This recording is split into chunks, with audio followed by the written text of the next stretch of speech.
Have you ever looked into someone's eyes and felt like you no longer existed there? You stand beside them, breathe the same air, share the same bed, but something inside you knows the connection is gone. Not with a scream, not with a fight, but with quiet distance. It is that invisible moment when love stops being warm and starts feeling like cold light on empty walls. Before we dive in, let us know in the comments where you are watching from. We would love to see how far this conversation is reaching. Now imagine this. You are at a crowded party. The laughter, the music, the chatter, everything vibrates with life.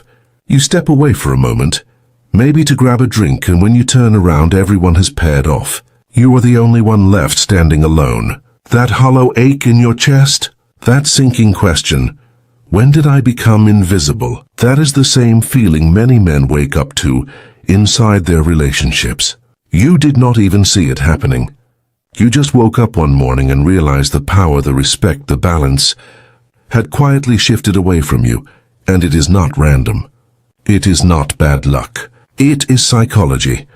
And decades ago, Carl Jung warned us exactly how it would happen.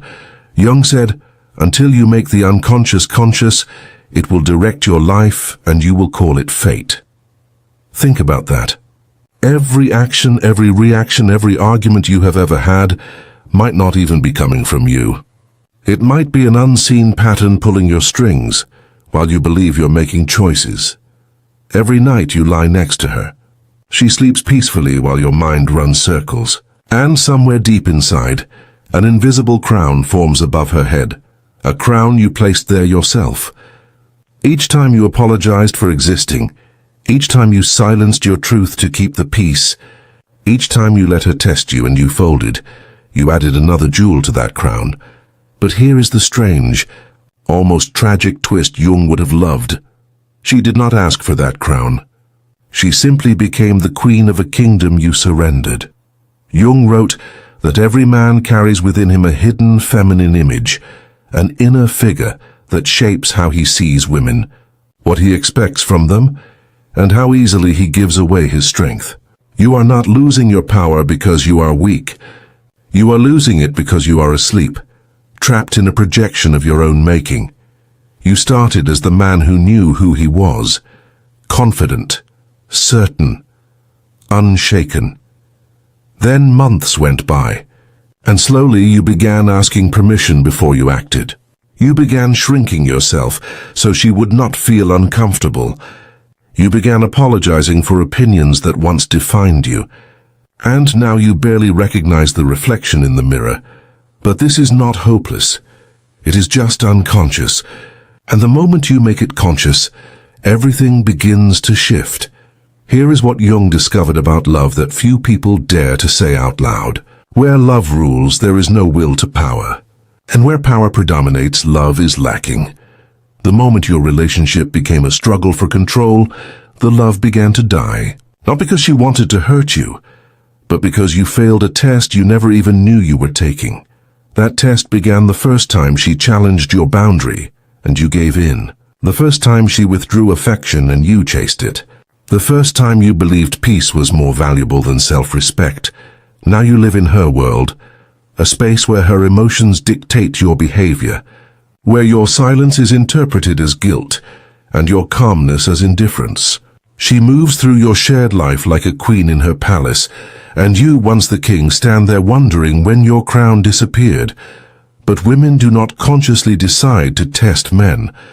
Jung's work on the collective unconscious shows us that these behaviors are ancient, archetypal. She is not planning it, she is compelled by it. Just as a bird builds a nest without knowing why, she challenges your strength to feel safe within it. And every time you fail that test, every time you submit to her emotional storm, you confirm her deepest unconscious fear. That she chose a man who cannot lead himself. So what can you do? Jung said, the privilege of a lifetime is to become who you truly are. And the first step to becoming that man is truth, no matter how uncomfortable. The truth is that she is not special. You thought she was... You told her she was different, unique, extraordinary. But beneath the layers of charm and self-expression, She is simply human, shaped by the same insecurities, fears, and patterns as everyone else. Say it, calmly. Not to wound, but to awaken. When we met, I thought you were different, but now I see you are just like everyone else. Same insecurities, same games, same emotional loops. You will see something in her eyes shift, confusion, disbelief, maybe even fear, because you have just shattered the illusion her ego worked so hard to build. Every woman wants to believe she is the exception, the one who cannot be replaced. When that fantasy collapses, her unconscious finally meets reality, and for the first time she sees you clearly. Do not mistake this for cruelty. It is not cruelty to speak truth. It is compassion with a backbone. Jung said, "The foundation of all mental illness is the unwillingness to experience legitimate suffering." For too long, many women have been protected from the suffering of realizing they are ordinary. When you remove the illusion, you give them the chance to grow, and even if it hurts, then comes the second shift, strategic indifference. Jung once wrote, "What you resist persists. The more you chase, the more she runs. The more you plead, the less she hears. So when she threatens to leave, hold the door open. When she says she needs space, tell her, take all the time you need. I will be fine. When she mentions an ex texting her, respond, maybe you two are a better match. Watch what happens." Her entire psychological power structure collapses. She thought your identity was built around her approval. She thought her withdrawal would make you beg. But when you stand unmoved, her world tilts. The test was never about whether she could leave. It was about whether you could stay grounded if she did.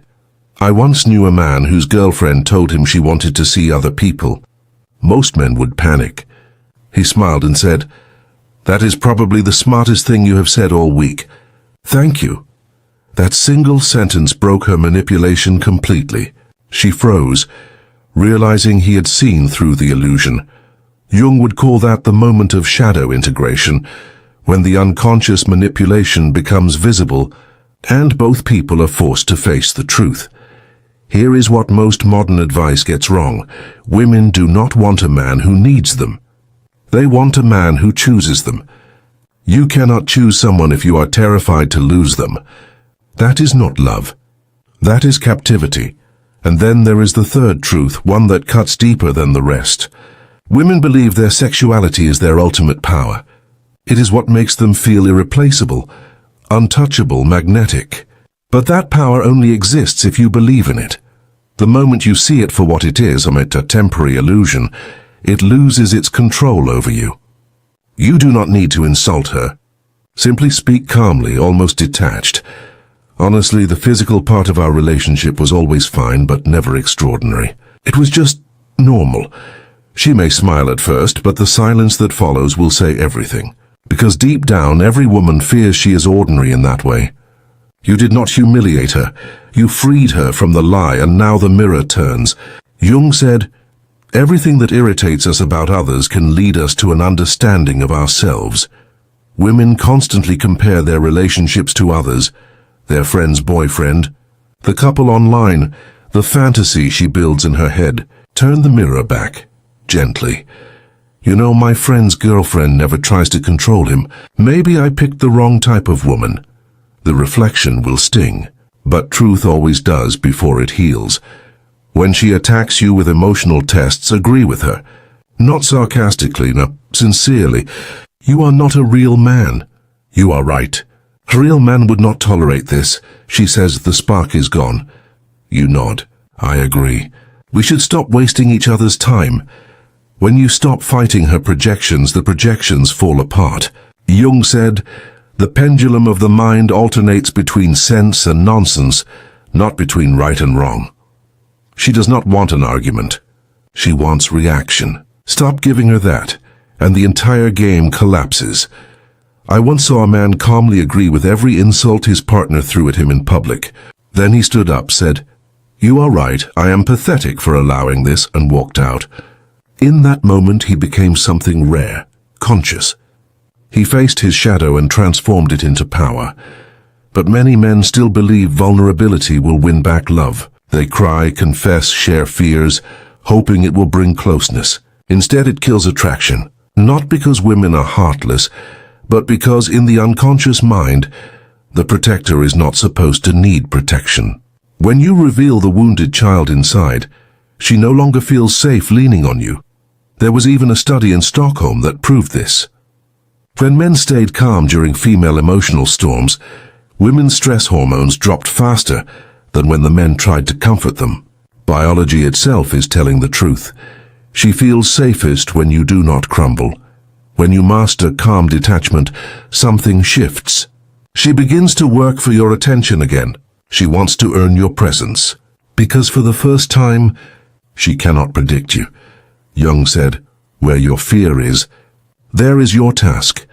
Your task is to face the fear of losing her and realize you will be more complete without the illusion than with the control, because here is the real secret. She does not fear losing you. She fears you not fearing losing her.